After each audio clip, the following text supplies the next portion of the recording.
I don't want to go where I'm about to go, and I had this further down in the rundown, Marco, but I'm going to do it anyway. Do it, Because Marco. so, okay, we don't want Joachim picks because we want to put our own philosophy on the team. Let's get away from the old school. Let's get on to the new school. I'm all in Kyler Gordon. Okay, you love him. Your first draft pick, that's great. Jaquan Brisker, let's go double rookie up in the secondary. I'm in, no problem. However, when we show up at OTAs last week, and you pointed this out to me for the record, I did not notice it. I'm a newbie out. I'm, It's hard, man.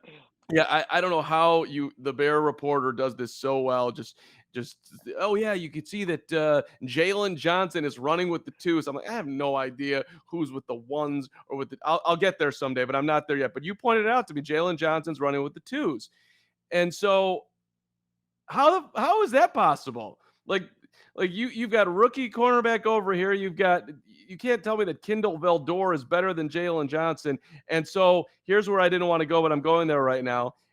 I'm getting a little bit, just a drop. And I like you, Matt Eberflus. You're a lovely flus. I'm with you. But I'm, I'm getting a drop of Jim Boylen, like Zach, Oh, yeah, like a drop of Boylen, Zach Levine, like he's trying to teach Zach Levine the right way. And so they're like, yeah, we're just missing, and the Bears are downplaying it. We're just messing around with combinations. So, like, hold on a second here. Maybe you don't think that Jalen Johnson is following all the hit principles here, but that's your number one cornerback, pal. Like, don't be making some weird Jim Boylan statements like you're gonna run with the twos now. Like, am I? You can tell me I'm too far out over my skis here, but that was my. I had a Jim Boylan flus moment. I actually think that's pretty good, man. Like, I don't think we're there yet, but like, there is like that's like a that's like a Jim Boylan warning. The conditions were favorable to make that comp right there. It was like, be careful, everybody, because if the next three words out of your mouth, Eberflus, better be something really good, because you got one chance to back up the truck and not let Mark Carman make a comp of Jim Boylan with you. But I mean, with the hits thing, like the punch in the clock in the morning kind of thing, like that totally sounds like what they're doing. Hopefully the results will be different and the teaching points are better. Like there's not ridiculous timeouts or anything like that. But let me take it from this direction on Jalen Johnson. I hope that this coaching staff knows that by far at this moment the best cornerback on that team is, again, Mark, by far Jalen Johnson. By far, it is not Kindle Vildor. It is not yet Kyler Gordon. It is not Thomas. So, like, fill in the blank cornerback. Like, he is by far their best cornerback, who they have under control. So if they want a little bit right now and put him on the two, just because, and we don't know what happened. That's the thing. Like, we're all like wondering, like, is it because he didn't show up to some of the earlier season workouts? Is if he's kind of got that little bit of moxie about him and he was a high roller in the previous regime and all that kind of stuff, so to speak. So we don't really know why. I mean, I think a lot of the guesses have been good, but all I could say, Mark, is that I hope that they know, and I'm pretty sure they know, that Jalen Johnson is their best quarterback by a mile right now. Yeah, but I would think they do. But listen, you can try different combinations, and you can try it with Jalen Johnson as the one. Hey, Kyler, we're gonna try some different combos here. We're gonna bring up Kindle to run with Jalen here. You could do a million different things, but you leave him at the one. To drop him down to the two, I get back into my Jim Boylan here and think that you're trying to make some weird point that maybe Jalen's not as on board as you would like him to be.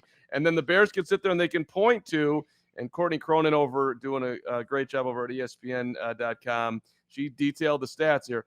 Bears last in passer rating allowed, 103.3. Gave up Yeah. the second most yards per attempt, 7.6. Finished with the third fewest interceptions, 8. By the way, 5 of those came from the safety position, 1 from the cornerback, and that was Jalen, but he had 1 big interception.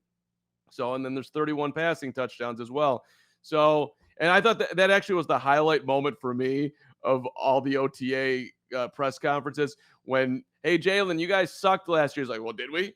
Well, here are Yeah. and then the media, the media just busts out the stats to the guy. And he's like, oh, well, I'm like, Yeah. Yeah, he here are kind of got cornered. it was so I mean I guess they have a leg to stand on, but on the other hand, it's like you can't blame this guy. He was guarding the number one receiver every damn game. And it wasn't like they had some massive pressure that he didn't have the best of it. And now Yeah. so I don't know. You know him better than I do. Like, what's your read on the Johnson personality? Because I was like, I oh, mean, yeah, he's turned into an interesting guy. Like he's always sort of had this, like, really wanting to, I think, give interesting answers. Like I think that's his goal. He doesn't always necessarily deliver in that regard, but I think like because oftentimes when you ask him a question, he'll repeat the question. Jalen Johnson, which I'm sure is like a pretty good technique that is taught to players. Like really think about the question that's being asked. If you have to repeat the question out loud so you can think about it more.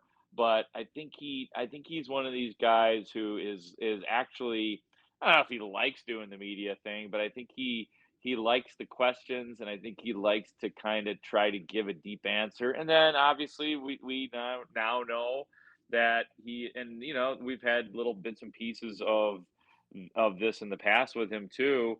He does not take well to anybody the team himself.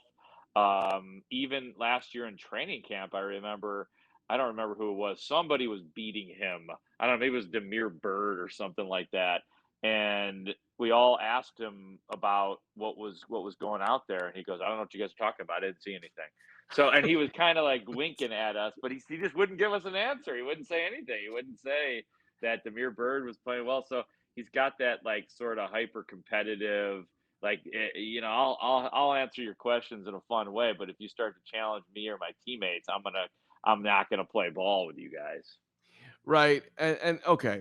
That's what I was kind of getting. Like, oh, you just kind of want to play up there and have a little banter. But then all of a sudden that banter turns into here are the stats and how bad you guys were. That's a little uncomfortable. Jalen, excuse me. You did have a pretty decent second year and you were Right. great as a rookie, but the team was terrible and you were a part of this terrible team. So we'll point it out to you. And he he acts like he has something to prove, but I also feel like there's a part of him is like, don't point at me. Like, Right. Well, you know what's funny? Now that I'm thinking about this, man, last year I asked him a question. I believe it was Jalen Johnson. And I prefaced it with something like, "You're having a good year, but something other, blah blah blah." And then he challenged me on. He said something to me like, "Why do you think I'm having a good year?" And I think I so remember so that. remember that? Yeah, And I I was do. like, I don't know, like you're just good. The way you deflect the football, you're just good. It's just the way it's like the scene in Goodfellas. It's like the As way you you said, tell a story. It's just uh, funny, you know?